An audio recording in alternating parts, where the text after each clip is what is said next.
Hey, Hi. what's up? Just finishing up right here. Are you still at the gym or did you make it home? No, I'm still at the gym. Oh, okay, nice. hmm And this was a workout for yourself, right? Yeah, so I'm still competing in the summertime if everything goes as planned. So Oh, it's just man. about prepping for that. So it's just growing until we're ready. And how many of these have you done so far? The bodybuilding shows. Yeah. My first year I did one bikini, then I did figure last year in May and June. What's the difference between bikini and figure? So bikini has a more slender, like petite type of look, where figure is a bit more light, more bodybuilding, like they're more muscular. Okay. Bigger back for sure, like that's the emphasis. Shoulders, um, legs, where bikini is more like slender, smaller legs, for I instance. mean, I remember growing up seeing like bodybuilders, like Mr. Olympia, like that kind of stuff, right? But not like I've seen in the last few years. It seems like that world has like taken off.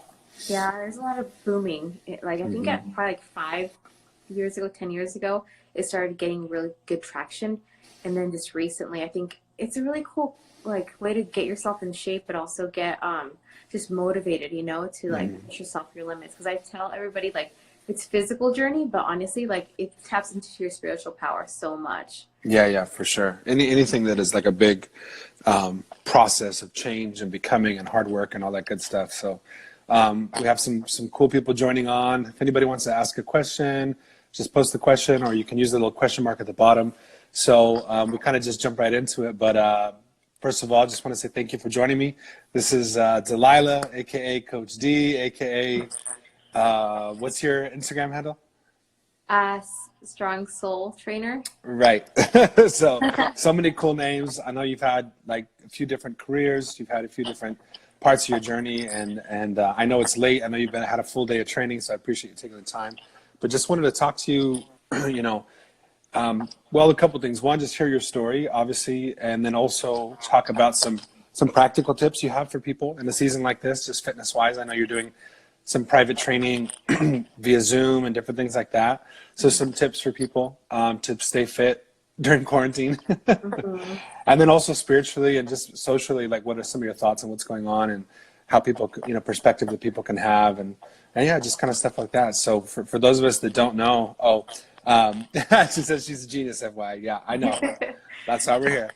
Um, what I know you and I met probably, gosh, almost 20 years ago now, like probably 16, 17 years ago, which is Right. crazy. Back when you were at Gav, I think. We Mhm. have some mutual friends. So we've been friends over the years, but really in the last couple of years, I think as you've been on your journey, I've been on my own journey, and those have kind of coincided. So I'm very grateful for your friendship and your partnership, and just always been a support, positivity and encouragement. Definitely grown a lot spiritually. Now it's time to grow a lot in the gym. So I appreciate you always encouraging me in that way. So I started off good, and then it's been a rough couple months, but I'm excited to get back on it. So I know a lot of people can relate with the shelter in place. Right. And hmm we just got through the holidays. I was ready to get hit hard, and then we get hit with all this. So just the mentality of overcoming excuses and those kind of things that might hold some people back. But anyway, just tell us your story and kind of your background. Like, where do you want me to start? Where are you from? So I was raised in Hollister, for the most part, which is a very small town. And I think because I'm from there, I have like not a resentment, but it's more of like I always wanted to get out, Like I felt like it was so small. Everybody knew each other, so it's I'm kind from of Castroville, by the way. It's even like right. smaller than Hollister. Yeah. And you Yeah. just want to grow, right? Because I felt like if I would stay in the same place, I was never going to experience growth. I never would experience different cultures, and that's what I needed to grow. And it's not even that far. I went from Hollister to Gilroy, Morgan Hill to San Jose. And, but just going Those are through all that, very different places. it is, but Yeah. obviously very close in distance, really. Yeah. And going through there, I became a single. I mean, I became a parent at a very young age, 23 and 24. I had my kids. And then from there, I always needed to pursue education. And that was my dream of just I just always wanted to grow. That was my biggest thing. And I think it still is. It hasn't changed. But I went to school when the kids were young, put myself through school. Nobody really helped me besides, I mean, my parents helped me on the weekends with the kids. And what schools did you go to? So I went to San Jose State. Nice. And I graduated there, business marketing degree. And then from there, I went into a marketing position right away. So I got to experience all my education through that. And you know what? When the fit isn't right, I feel like you're not going to perform to your best. So even though I know I was a good employee, the industry that I worked at was not for me. So you were in like telecommunications for a while, right? I worked for AT&T, but for marketing, it was more of a construction business. Oh, okay. Yeah. And so it wasn't a right fit, but 2017, and I talk about this year all the time because it was the year that everything got taken away from me, which was my job, security, my relationship, I was going through custody with my kid's parent or dad. You know, my car burnt down, like all these different things happened in the span of 6 months. And it was very hard to even fathom, like, how did my life go from a 180 having all these things that I thought were secure to nothing. Yeah. So I think that's when I was like, you know what, this is the time to do that soul searching and figure it out, because if I don't do it now, I don't think I ever will, and my life will always be like this. Yeah, mine was 2016. You know, I think we've all had our ups and downs throughout our life, and I know we have some difficult backgrounds, both of us, you know, kind of when we were kids, but as adults, 2016, I think the end of 2016 for me and the beginning of 2017 for you was similar. And that's why I think we connected toward the end of 2017. And at first it was just kind of basic and like, oh yeah, let's grab a drink or whatever. Hey, and then it was like, oh man, you're really going through some stuff. I'm really going through some stuff. And it was a similar journey. And I know, you know, one of the other many hats that you wear is you're actually an author. Congratulations, by the way, on getting published on your first book. I am excited for the work to come out. And I know that the first one, The Conversations with Jesus, came out a few months back. In fact, I owe you printing, by the way. Don't let me forget. I haven't been really to the office, but when I go back, I'll definitely print that for you. But tell us a little bit about your book and about those conversations that you had. And because I know we had those personally, and it was definitely transformative. It's hard, you know, it doesn't matter how many followers you have on social media or how many friends you have or how many family members you have. Really, it's like there's a handful of people that you can really be yourself with. And sometimes it comes from unexpected places, right? Some people that you don't necessarily expect, you can keep it real with. And yeah, and we fortunately, we've been able to be that as friends, just kind of support, be that sounding board of like no judgment. Hey, this is going to sound crazy, but this is what I'm going through. Right. Am I the only one? I want to first take a shout out to Nancy Rosales if she's out there, because she's my coach. She's my coach while writing this book, and it was one of those things that I always desired a mentor, and I reached out to her, and she just guided me through the process and pushed me to kind of be accountable. So thank you so much, Nancy. I really appreciate it. But yeah, the first book came about. So my first book is called The Work, but while writing The Work, actually this book, Conversations with Jesus, came along, and I think it might have had to do with my books that I was reading at the moment. It was very aligned with a Christian / spiritual type of metaphysical way of looking at Christianism and for Jesus' work.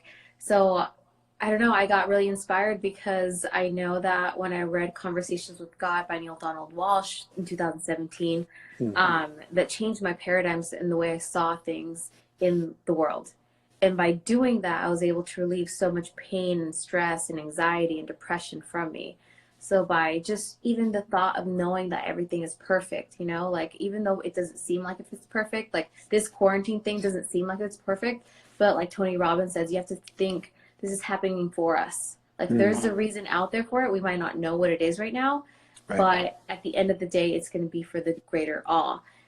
Just like my 2017, like, you know, shit hit the fan, like everything got burnt down, but through it all, like there was a purpose. I was realigning myself to my rightfully purpose, which is my personal training career, nutritional coaching, but my whole life had to be burned down before that could be like manifested. And I think this is the same kind of concept through like in a bigger scale, obviously. Like this epidemic is huge and it's hitting everybody in a different way.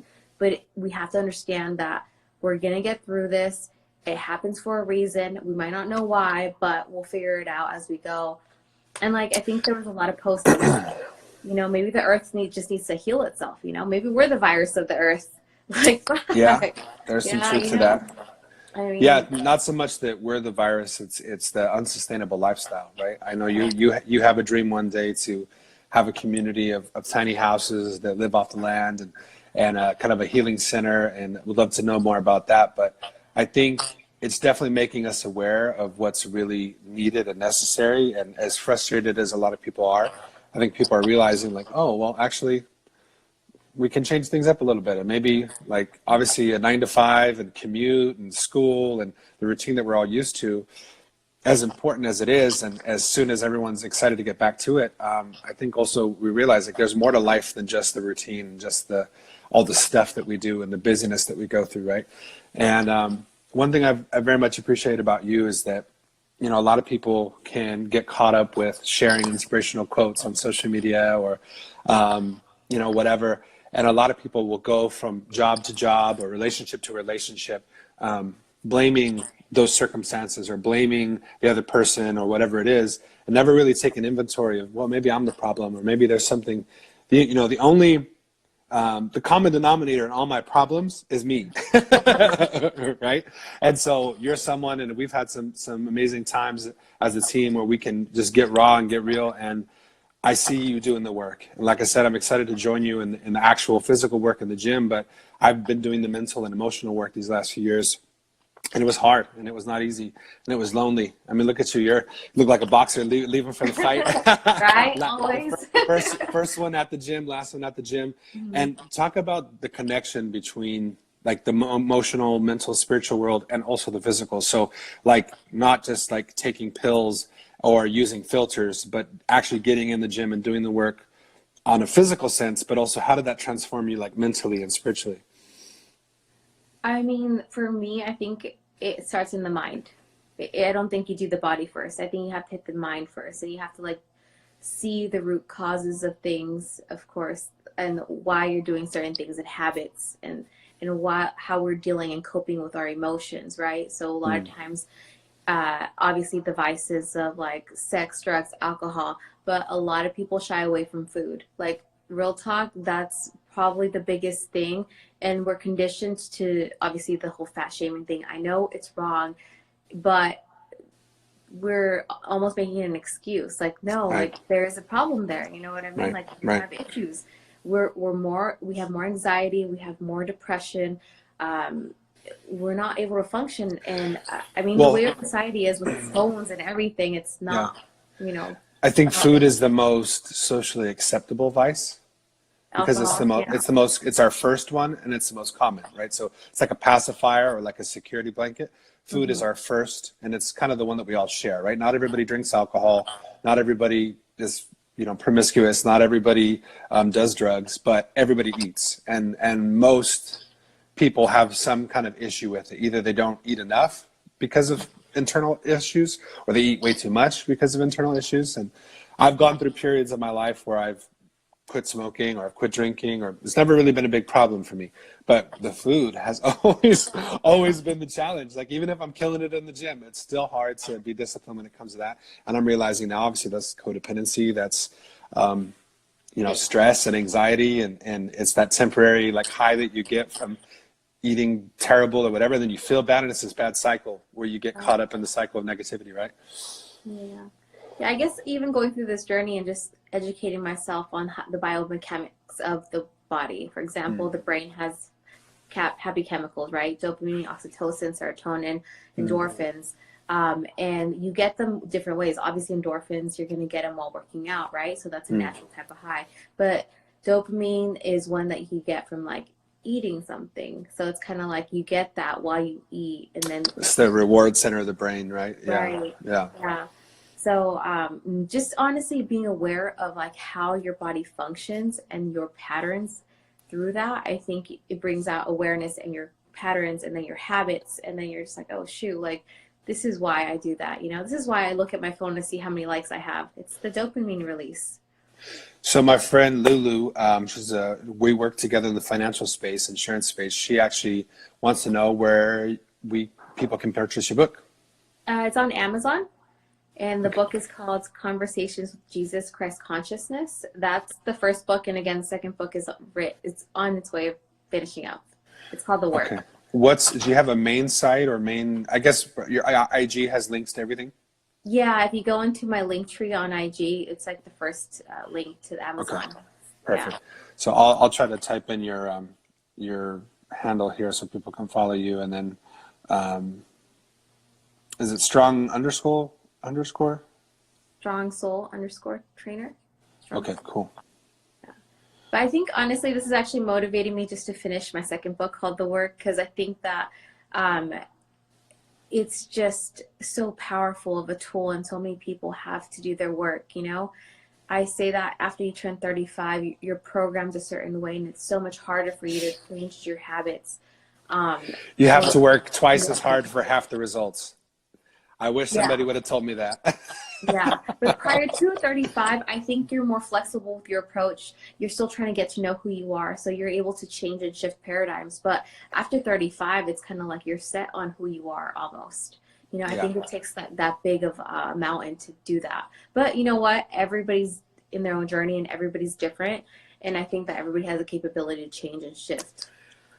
Yeah, I think, and not to be insensitive to what people are going through, but I think there's a bunch of people right now that are going through what you and I went through a couple of years ago. And even though, there's a little bit of uncertainty and anxiety about what's happening in the world and in the economy, I'm pretty confident based on what I've been through before, like we'll be fine. And I work in an industry that allows me to be flexible, and so do you. Obviously, gyms and discretionary spending like restaurants will be affected moving forward, but going through what you went through a few years ago, I know that you're mentally ready for whatever might happen. But for the people that are like worried about losing their job, worried about having to sell their house or make a major change that maybe they deep down they wanted to make, but they weren't ready to make the change themselves, and then all of a sudden life happens and kind of forces it on you. Like, because I'm guilty of that, I'm sure you're guilty of that. What would you say to those people right now that are worried about losing their job or their house or relationship? Everything's perfect. Everything's perfect. You have to understand that. And I've told this to plenty of people. They're crying and bawling, and I'm just like, everything's perfect. I don't understand. 3 months later, they come back to me. I understand. I understand why you said that. And it's one of those things that when you're in the storm, you're not going to be able to figure it out and answer that question. But you have to understand everything is perfect. Everything's happening for you. So anything that, isn't supposed to be part of the journey, whether it be friends, family, those are the hardest, because relationships are so close and dear to your heart. Yeah. But at the end of the day, not everybody's supposed to be on your journey. That's just the way it is. Like, sometimes people outgrow people, and that's so hard. But at the end of the day, you have to choose that person that is growing than the person that's stagnant. Yeah, it's hard when they're your actual family, right? Yeah. What would be your advice to people that are struggling to outgrow a relationship, whether it's with their parents or with their siblings or with their cousins or even with their significant other? I don't necessarily, I hope that every marriage lasts forever, but I don't know that every relationship is meant to last forever. And I think that's a hard thing that people have to go through. A lot of times people will stay in situations just because they're afraid of change, not because they're actually happy. Yeah. Well, Tony Robbins said this: when the pain of staying the same is greater than the pain of change, that's when you'll change, right? Yeah. So that pain has to be greater. I feel like people do that, but eventually time tells like what we're really supposed to do, like little by little, everything just manifests the way it's supposed to. Family is hard, but you have to understand that the person that you're going to become, that great person, you need to choose that over, the person in front of you. The only thing is that you have to, one, not judge others for being wherever they're at. Like, that's just, you have to understand, like, it's okay. You know what I mean? And two, everybody has a capability, and you could feed them seeds, but you can't give them anything. You can't force anything on people. So just like farm it, like put seeds, and eventually, hopefully they'll get it. But if they don't, that's okay too. Well, one thing that helps is sarcasm. My buddy Tanner says he's been trying to get rid of me or ditch me for 18 years, but he still loves me. So thank you for that, Tanner. I appreciate you. Lulu asked another question. How long before your second book is coming out? I'm thinking what's April, March. I'm thinking July, hopefully in the summertime. July. Okay. Yeah. For your birthday? Yeah. How'd you know? Yeah. Yeah. Awesome. I want to have that like date to set for like my competition as well, my book, and just finish it off. We're going to do a lunch party at Northern Nights, right? Yeah. Right after the competition. You shouldn't do music festivals after fasting. Oh, I know, right? Yeah. One drink. So what are some things that and let us know if you got to get going. What are some things that for the people that are watching that are, some people are still, they have an essential job, and so they're still working their normal schedule, but they can't go to the gym. And then there's other people that are stuck at home with the kids all day, trying not to lose their mind. Mm-hmm. What would be your advice from the fitness and mentality perspective for people that, like, in this next 3 weeks, what are some things that people can do to, maintain their sanity and maintain their fitness goals? I think there's certain habits as creatures that we need. So, for example, hydration is key. Like sometimes you're like, oh, why do I have a headache? It's just like, or why am I eating so much? I'm hungry. Just drink some water sometimes, right? We're such like 80% water. Moving your body, whatever you enjoy. Like I love to dance. So maybe putting some music on and just moving your body and really get into that energy of just like joy, right? I am hosting live Zoom classes every day at 6:30. That's no charge, but if people want to donate, they can. Those live, honestly, I've had like 50 girls come on and guys. So how do people follow you on Instagram, and then you'll post the Zoom code, right? Right. So I post the Zoom code and anybody can access it. They just have to register before class. Okay, awesome. I get up to 100 participants right now, but if it gets bigger, I'll just buy more space, whatever. Yeah, and they're free, but you do appreciate tips if people are getting something out of it. The only thing is like I have like 5 different options. Like, go review me. You know what I mean? Yeah. Go send me a testimonial. Like, there's so many different options besides. I think I've done all the things. I created other accounts just to give you a review. No. Yeah, and even sharing my page with other people and tagging people and sharing the access code. Like, I know tough times are ahead. You know what I mean? So this isn't the time for me to ask for money. It's not about that. It's about getting good workout. My sister doesn't. She never works out, by the way, and she does it with her kids now. You know what I mean? So it's like everybody's getting a workout for one access link. Well, it's funny. With my previous career, I have a lot of music friends that are doing lives right now. Basically, the people I think that are doing the most content online right now are musicians, DJs, and fitness trainers.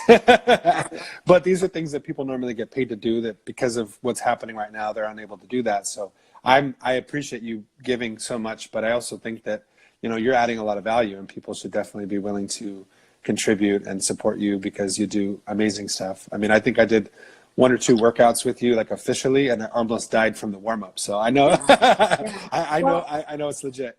So there's a quote by Zig Ziglar that he says, if you help enough people get what they want, you'll get what you want. Yes. So I live by that. It's like, it's not even about you. Like, figure it out how you could help others, and eventually it's going to come back to you. So whether it be like future clients, you never know. Like, yeah. When do you think you hit that point from, obviously you hit rock bottom, you made those shifts, you started to do the work. When was, I can think of off the top of my head, but you tell us, when were some of those key moments where you saw the breakthrough within yourself and you were really, proud of yourself and really, just where you felt like you had turned the corner on rock bottom? I would say probably mid 2018. It was my first bikini show, and it's if you ever compete, for me it was usually a 6-month prep to go on stage, and doing something repetitively for 6 months and cutting out everybody, like the drinking, the partying, everybody, like that discipline in itself grows you because you're alone a lot. Yeah. And people, I believe, are afraid to be alone. I think that's an issue right Hmm. there. Hmm. I get it. We're supposed to be in community, but also you have to find your time to solitude, because in solitude, you find yourself, you find who you are, you find your purpose. You get to ask yourself those questions. So the book actually gives you the questions to ask, like, why am I here? What's my purpose? What's my passion? Like, if you just ask those questions over and over and over, you're going to get the answer. And Yeah, deep down, I feel like everybody already knows what the answer is. But for some reason, we seek outwards to I know. psychiatrists I or know. a friend. You know the answer. Well, it's like as a financial professional or as a fitness professional, there's a lot of complexity when it comes to investing. There's a lot of complexity when it comes to fitness, but at the same time, it's like burn more calories than you eat, right? Or it's like Right. Very save your, simple. or it's like save your Yeah. money. Don't spend it on dumb shit. I mean, we all know it inherently, but we all struggle and we Yeah. justify it. And come up with excuses. And I think for me, I remember when you not only did you qualify to compete, which is an accomplishment in and of itself, but you placed and actually placed first in one of the categories, right? Yeah. And First and second. which is freaking amazing. Pretty much a rookie at that point, right? Never done that really before professionally, right? So to go from where you were in 2017 to placing first at a competition like that in San Jose, which is no small feat. I mean, I was so proud of you because I saw the behind the scenes, and I was on my own parallel journey. Basically, lost my mom, lost some friends, lost some major business opportunities that my whole identity was wrapped up in, kind of like what you had talked about before, and went through a downward spiral and kind of hit rock bottom mentally and emotionally, where to the point where, I mean, I was in a dark place and I didn't even recognize myself in the mirror, and I didn't really have hope.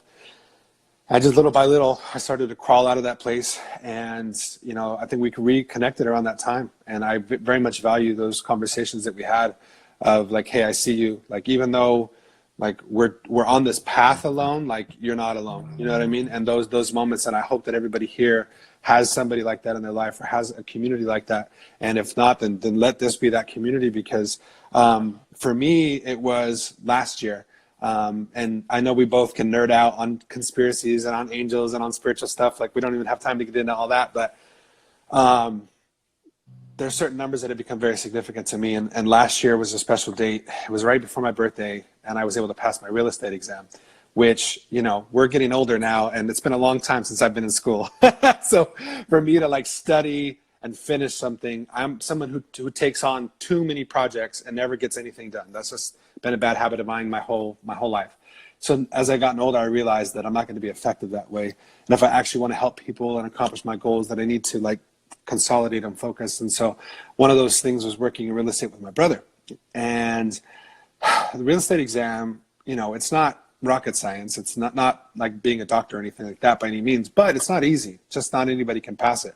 Most people fail like, anywhere from 3 to 10 times on average. People fail the test.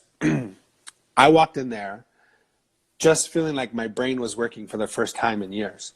Walked in there, took a 4-hour test, passed it on the first try in less than an hour. And that was like, my version of what you did at the competition. And it was just like okay. And it didn't change everything overnight, but it was more that internal win for myself. And yeah, people congratulated me, but it wasn't about that. It was proving to myself that I still had the ability to do difficult things and I still could accomplish goals. And so from that point, it hasn't been all easy, but that was the first big step I needed to kind of take myself out of that place and prove to myself that I even had the capacity to do the work. And ever since then, I've been doing the work. And you have your good days and your bad days, but overall, where I'm at now to where I was at a year ago it's night and day.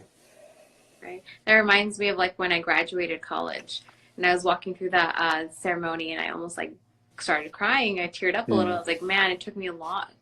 Like having kids, going to school full time and working full time, like it's not an easy fit. I would be up 3 o'clock in the morning, just grinding away, and then up at 6 to take finals. Like it was a struggle and it was a journey. But I think that's like how you said, like at the end of the day, when you get that prize, when I go through my bodybuilding competitions and I get that prize, it's kind of like you reflect on everything that you did every day to get there. and all those pains and struggles and all that sacrifice that you did while on that journey, like it all paid off at the end. And if you didn't make that choice, you wouldn't have gotten it. You would have felt bad. You would have gotten that negative spiral. So this just triggers you for the next thing. Because again, you build that confidence within yourself. And then what can I do next? What can I do next? Oh, let's start a business. Okay, what can I do next? Oh, my business can't survive because I can't see people. Okay, what can I do next? Yeah. I'm going to go virtual now. You know what I mean? Be Adapt. that leader. Yep. Evolve and adapt. Yep. Adapt and grow or die. I think that's the, I don't know if that's the Marines or one of the branches of the military, adapt and overcome is their motto.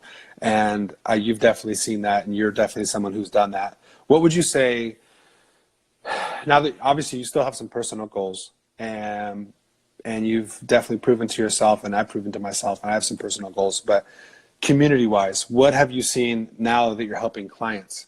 Do you have any stories or examples of how you helped other people break through like you did? I mean, honestly, just what I'm seeing right now with my Zoom clients. Yeah. Everybody's so appreciative. Because what you have to think psychology. We have to think of humans, right? How do we think? How do we act? For me, it's like we need community. People still want this. People posting workouts isn't as effective as if I'm telling, go do it, yell at you, and me doing it with you, Right. So that's why I did the whole Zoom thing. And people logging in basically means like they're investing that hour with you. Yep. So now they're really committing to you. So you have to be strategic in everything that you do. You have to be purposeful in everything that you do. There has to be a reason why you're doing certain things. You can't just do it and expect results. You have to have purpose. And honestly, when I start saying that, it's in everything. You have to find purpose in how you're eating, in who you're dating, in what you're saving money for. Like there has to be a reason behind every action. And I think when people start living like that, they'll be like, man, your whole life changes because now there's purpose. You're not just waking up and like, oh, let's go eat cereal, whatever, like, okay, let's meditate, let's get centered. What do I have to do today? What type of emotions am I feeling? Like get within yourself and get purposeful every day. That's really good. Yeah, build habits from bad to good, because we all know what bad and good habits are. For sure. Well, I just got a couple more questions for you. I know you've had a long day. What are some of your short-term and long-term goals?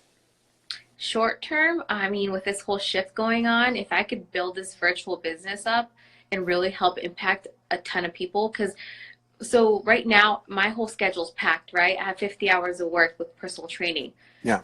But that's only 30 people I impact, right? If I could go live international, which I had my first Indian client go live with me, Awesome. You can go worldwide and help so many people everywhere, Like Pitbull.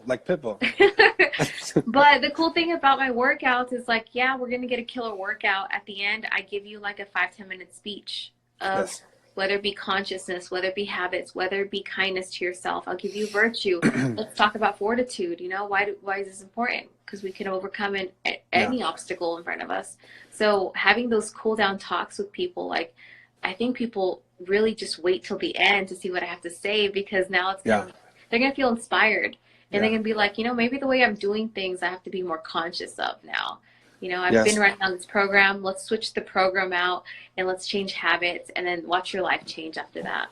Well, I think it's one thing to teach technique, right? All right, this is what you eat. These are the movements that you do. I think anybody can find that information, right? The difference between implementing that information and not is that heart to soul to body connection. And a lot of times we have trauma, we have bad thought patterns that get us stuck or get us in a rut or get us off track. And so one thing I love about what you do is you're not just helping people with their diet and with their movements and with their exercises, which you're an expert in, you're certified and all that, but you're helping to connect for the spirit and the mind and the heart and the body, so that people realize that they're all connected. And if you don't fix what's broken along the way, you'll never really see the success in those other areas. You might have a great body, but if your heart's not right or your mind's not right, like that's only going to last so long. Health and wealth, it's not just about money. It's not just about if you have a six-pack or not. It's your holistic, right? And that's something that you live and preach, and I'm very grateful for that.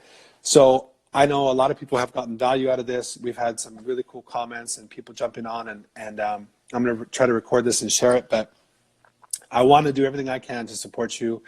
And I know you've done the same for me. How can, if you were to say right now, if you were to pitch to everyone listening, not that that's why we did this call, but I want to support you because I know that this is a crazy time. And at the same time, I know that you're going to figure it out and you're going to develop the plan for how to move forward.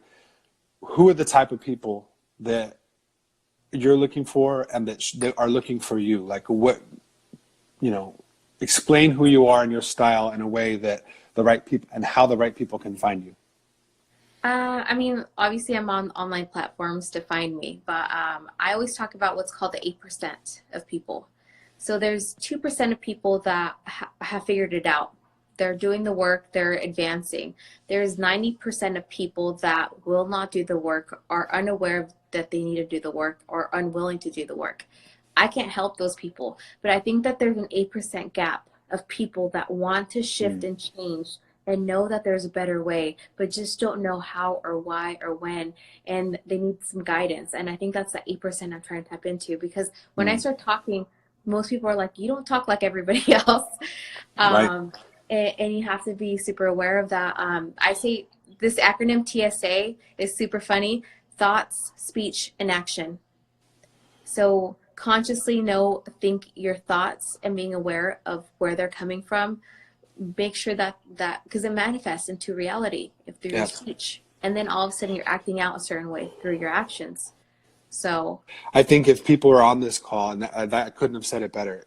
I think if people, and I love that you taught that at your book opening, and I think that's part of your message. Like that, you should almost trademark it. But basically, the people that are here, if you want to write a message or comment or even just put the hand up emoji, who's in that 8%? Like she said, if you watch the news, it can get depressing, right? And there's a lot of people that aren't open-minded, that don't want to hear it, that are never going to change. But then there is that percentage of people that are already doing it, that don't really need our help.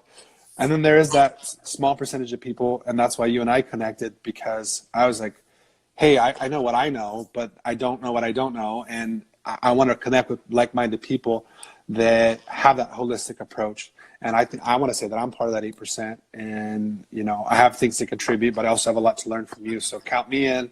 And I think there's a lot more people that are on this live that feel that same way. So, well, anyway, thank you so much for your time. I think one thing I'm asking everybody, because you and I have talked about this for a while. I've been talking about doing a vlog or a podcast for years, and I'm a perfectionist, so I just didn't.